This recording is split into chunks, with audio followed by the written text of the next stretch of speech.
Hi guys, ഇന്ന് ഞാൻ നിങ്ങളോട് പറയാൻ പോകുന്നത് ഒരു ഫേസ് പാക്കാണ്. ആംല കേർഡ് ഫേസ് മാസ്ക് ആണിത്. ഇതെന്ന് പറയുന്നത് നമ്മുടെ മുഖത്തുള്ള എൻ്റെ മുഖം കണ്ടില്ലേ ഇതിൽ മുഖത്ത് നല്ല പിമ്പിൾസ് വന്ന് പോയതിൻ്റെ മാർക്സ് ഉണ്ട്. അപ്പം അത് പോകാൻ വേണ്ടിയിട്ട് ഒരുവിധം അത് എനിക്ക് കുറച്ചൊക്കെ പിമ്പിൾസ് വന്നതിൻ്റെ പാടൊക്കെ ഫെയ്ഡായിട്ടുണ്ട്. അപ്പം ആ മാർക്സ് പോകാൻ വേണ്ടിയിട്ടുള്ള ഒരു ഫേസ് പാക്കാണ് ഞാൻ പറയുന്നത്. അപ്പോൾ എനിക്ക് തോന്നുന്നത് നിങ്ങൾക്കിപ്പോൾ എന്തെങ്കിലും പിഗ്മെൻറ്റേഷൻ എന്തെങ്കിലുമൊക്കെ ഉണ്ടെങ്കിൽ അതിന് ഇത് ഉപയോഗിക്കാമെന്നാണ് എനിക്ക് തോന്നുന്നത്.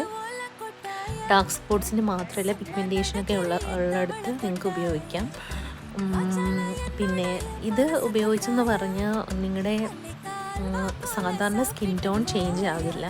നമ്മുടെ സ്കിൻ ടോൺ എന്ന് പറയുന്നത് നമ്മുടെ ജനറ്റിക്കായിട്ട് നമുക്ക് കിട്ടുന്നതാണ്, അത് ചേഞ്ച് ആവില്ല. But you can change your pigmentation. Okay, bye, good night.